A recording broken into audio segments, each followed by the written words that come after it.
Happy Saturday. Is it Saturday? All the days are running together. Is it Saturday? It's the day before the Lord's Day. And tomorrow is where my mind is focused because it's the Lord's Day.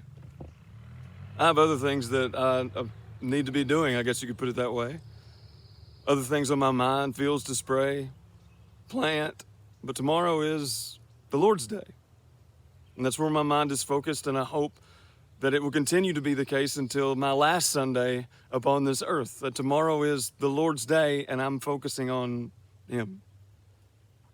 Over the last few months, people have said they've had trouble keeping their days of the week straight, that they all seem to run together like butter on a hot pancake. Or like being trapped in some never-ending Groundhog Day with Bill Murray, or reliving the same Netflix episodes, the same position on the couch where your body has begun to make its impression on the cushions, and the constant stream of the Keurig pumping coffee into your almost lifeless coronavirus quarantined body after 700 hours of television. People say that time is just blah over the last few months.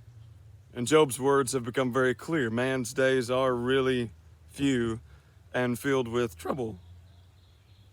But for Christians, you always have an anchor during your week, something that has been clearly defined by God. Your week begins and it ends on the Lord and His day. As your week begins to wind down tonight, you begin to prepare and remember Jesus and His resurrection. You begin to anticipate the worship of God and the reality of giving your heart to God on the first day of the week. On the first day of the week, the disciples of Christ come together. Tomorrow for Christians is not just any other day. It's the Lord's Day.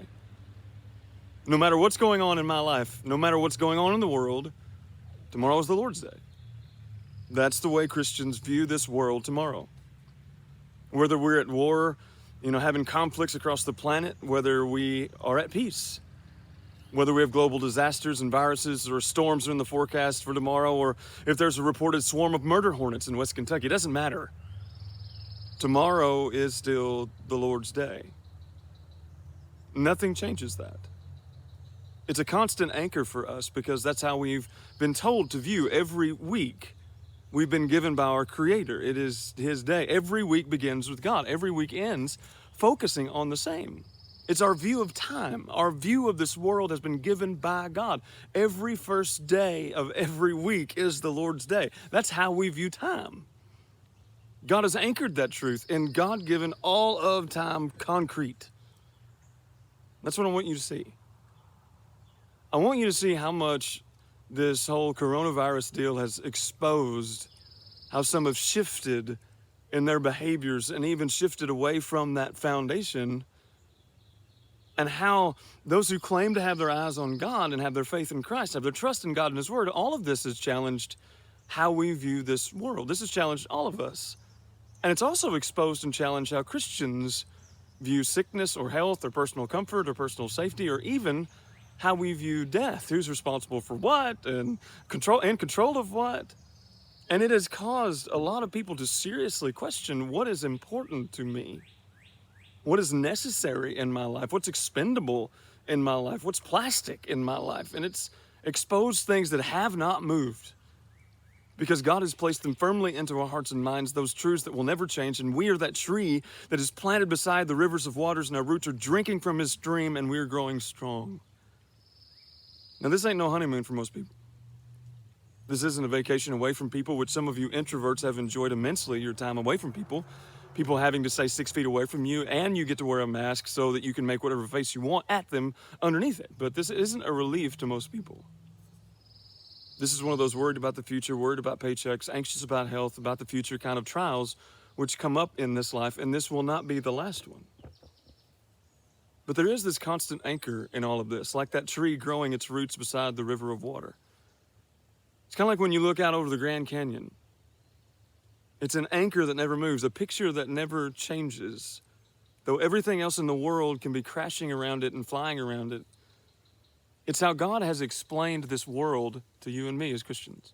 It's how God has explained this world to all of those who will read and believe. He created it. He sustains it. He upholds it by the word of His power. He spoke this world into existence. He keeps it. He watches everyone in it, knows the number of every hair upon every head. Luke 12 and verse 7, when every sparrow falls to the ground, Matthew 10 and verse 29. God is everywhere in this creation. But God is not this creation. God is everywhere. Whatever circumstance we are in, whatever's happening, God is there, yes. But God is not the circumstance. My health is not my God. My safety is not my God. My family is not my God. My home is not my God. God is everywhere in this creation, but God is not this creation. We live in a created world blessed with so much. But I have to see this world for what it is. It's only a temporary setting for me that God has created.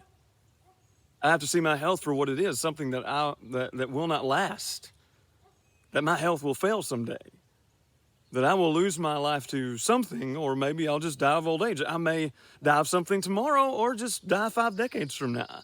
I have to see my life for what it is, something that I will be judged for how I live it and use it no matter how many years I get. I have to see my time here as God has defined it. Time is fleeting. Life is that vapor that appears for that little time and then vanishes away. I will one day run out of sand in my hourglass. All these things God has clearly defined for you and me.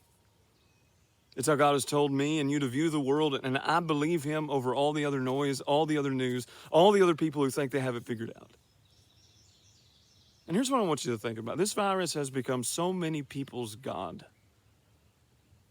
It has defined their every move. It affects their every thought, their every behavior. It affects their every activity. They think about it with every step they take. And God can and God will and God does work through these circumstances. But these circumstances are not my God. Just like tomorrow is not my day. Just like my life is not really my own, it has been bought with a price. God is everywhere in this creation, but God is not creation. God is in every circumstance. God has been here over the last few months, even though some have lost some hair, from these particular circumstances, probably dropped out of your head or you've pulled some out. But God has been there, numbering them every time. But these circumstances are not my God. I worship God tomorrow, not my circumstances.